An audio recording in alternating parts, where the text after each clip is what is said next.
மனைவியை 8 துண்டுகளாக வெட்டி கொன்ற வழக்கில் ஆட்டோ ஓட்டுநரும் மாமியாரும் கைது செய்யப்பட்ட நிலையில் தங்கள் மகளை வரதட்சணை கேட்டு மாமியார் வீட்டில் கொடுமைப்படுத்தியதாக பெண்ணின் தாயார் குமுறியுள்ளார். திருவண்ணாமலையில் காதல் மனைவி சரண்யாவை தன் தாயுடன் சேர்ந்து 8 துண்டுகளாக வெட்டி கணவரை படுகொலை செய்த சம்பவம் தமிழ்நாட்டையே உலுக்கியுள்ளது.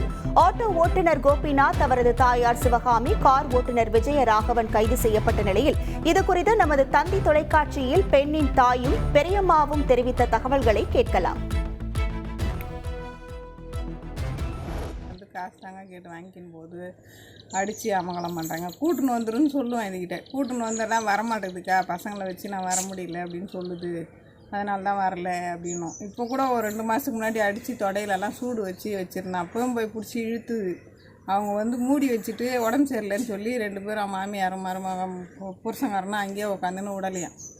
இட்டுன்னு வந்துட்டு இருந்தா கூட கேஸ் கொடுத்துருந்துருக்கலாம். 50 லட்ச ரூபா வேணும்னா லாட்ரி அடிக்கணும்னு அவசியமே இல்லை. இங்க ஒருத்தர் டிராகன் ஃப்ரூட் விளைவிச்சு 50 லட்ச ரூபா சம்பாதிக்கிறாரு. எப்படின்னு தெரிஞ்சுக்க ஃப்ரீடம் ஆப்பை இப்பவே டவுன்லோட் பண்ணுங்க. அப்பயே விட்டுட்டு வந்தது. அதுக்கப்புறம் பெங்களூரில் யாரோ ஒரு பொண்ணை வச்சுன்னு இருக்கான். அதை பார்க்க போயிருக்கான் பெங்களூருக்கு. அந்த டைமில் இந்த பொண்ணு இங்கே வீட்டுக்கு வந்துட்டு எல்லாரையும் பார்த்துட்டு போயிருக்குது. பசங்களை எதனா பண்ணிடுவேன்னு சொல்லி அது மிரட்டுறதுனால தான் அந்த பொண்ணு வெளியே வராத உள்ளுக்குள்ளேயே முழுங்கி இருந்துருக்குது. அதை வச்சு அதை எப்படியாவது நான் பொண்ணையாவது கூட்டுன்னு வெளியில் வந்துடுறேன் அப்படின்னு சொல்லி தான் அந்த சொல்லிட்டு போயிருக்கு. தீபாவளிக்கு நான் கழிச்சு என் பொண்ணை கூட்டுக்குனாவது வந்துடுறேன்னு சொல்லியிருக்குது. உயிரோடே கொடுத்துட்டு இருந்தால் கூட பரவாயில்ல. நாங்கள் கூட்டம் சார், என் பிள்ளைகிட்ட சண்டை வாங்கினே இருப்பான். நாங்கள் பஞ்சாயத்து பண்ணி அப்போ விட்டுட்டு வருவோம். நாங்கள் விட்டுட்டு வந்தால் அவன் இப்படி பண்ணுவான். நான் உயிரோட கொடுத்துருந்தா கூட பரவாயில்ல. என் பிள்ளைங்களாம் அனுப்பிட்டு இருந்தால் கூட பரவாயில்ல. பசங்களை அனுப்ப மாட்டேன்னு ஏன்னா இது பண்ணி வச்சுருந்தானோ நான் தெரியல. நந்தி வரேன்னு சொன்னதுனால தான் இப்போ அவங்க மாமியாவும் அவனும் சேர்ந்துருந்தா எந்த நேரமும் அந்த பொண்ணை ரொம்ப குடைச்சல், ரொம்ப டார்ச்சர் பண்ணுவாங்க.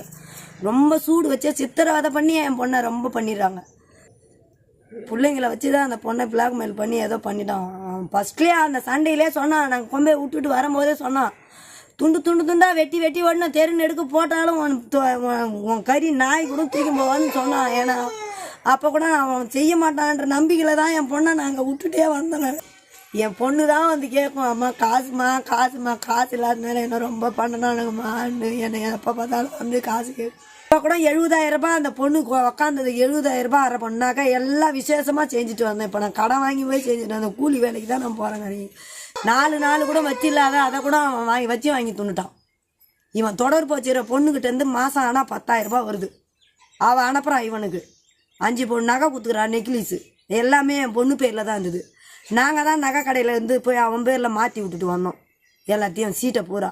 எங்கள் எதிரிக்கே அந்த பொம்பளை ஏந்து அடிச்சா சரி, நம்ம பொண்ணு மேலே தப்பு 4 நாள் வந்து இங்கே இருந்ததுனால தப்புன்றதுனால தான் நான் கம்முன்னு வந்தேன். வாயை மூடிக்கு நம்ம விட்டு பொண்ணு வாழணுன்றதுனால நாங்கள் என்ன என் பொண்ணு சொல்லாதே எல்லாத்தையும் எல்லாம் பண்ணி மூஞ்சி தெரியல, முகம் தெரியாத வெட்டி கவரில் பேக்கிங் பண்ணி கொண்டு போட்டுட்டு வந்துட்டு